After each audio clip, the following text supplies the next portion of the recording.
Selamünaleyküm aziz abunəçilər, sağolun, salamanımızla, ailələrin dinçmi? Yaxşı yürütmüşlər, harmanla işlə bilən. Dostlar, sizə sorağandı, daş bazara gəldik bugün. Xuda xalasınız, daşlarını, şebillərini, narxnavaları bilən danışdıramız. Koldan gəncə videolarını tark atıb, like'larına basıb, paylaşıda bopdurumlar. Yine dostlar, daş bazardamız. Kabansın çakam tam.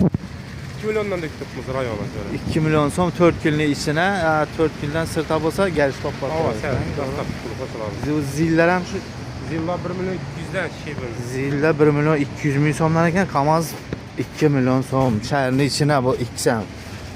Zilem 1 milyon şehrin içine şehirden Taşkarığa gelişip apart veremiz dedi yine.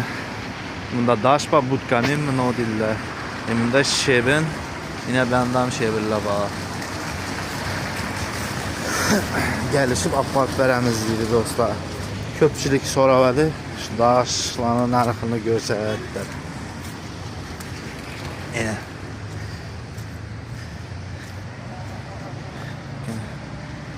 Yanda Kamaz budka verirler ama. Şu Kamaz. Bu belki zilde neçə so'm bu budkami? Darojni daş parayken hepin demeti üçün 1 milyon 300 mü? 1 milyon 300 mü son? 4 günlük işi ne dedi? Telefon numarası aytarsın. 99 951 951 12 14. 12 14. Geliştirip döküyorum. Bunlar ama zaten Geliştirip döküp verir. Şunda Telegram mı, WhatsApp mı ama? mı? Hemen esası bu hava. Akşam premier efir etip oturadım. Köpçülük soradı da var. Bak verdi. kartalarım bu. Belki bulan en. Bulan çe sonuna kalmaz. Ulan 2 milyon 200'den döktük bu hayvana. Arraklamasa pitta koşuladı. Özbekistan mı? Skim olsa koşuladı. Ulan daş, iri daş bular. Hep Pindemir'de giderdi ya. Beklengen ekskavator alağandı.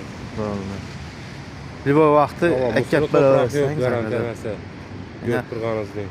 Oğlum şu yan nömrədə 99'luk 99 951 951 12 14. 12 14. Telefon təvərəslər.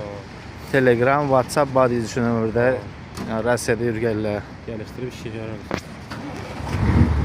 Dostlar, koldan gəncə düşürdük. Gəlişib apart verəmiz dedi.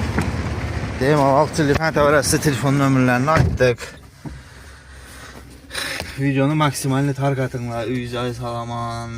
Şu yazda değerlere. Şu nömrələrində Telegram'a, WhatsApp'ım var ekan. Sağ olun, aman olun, kanaldan uzaklaşmayın.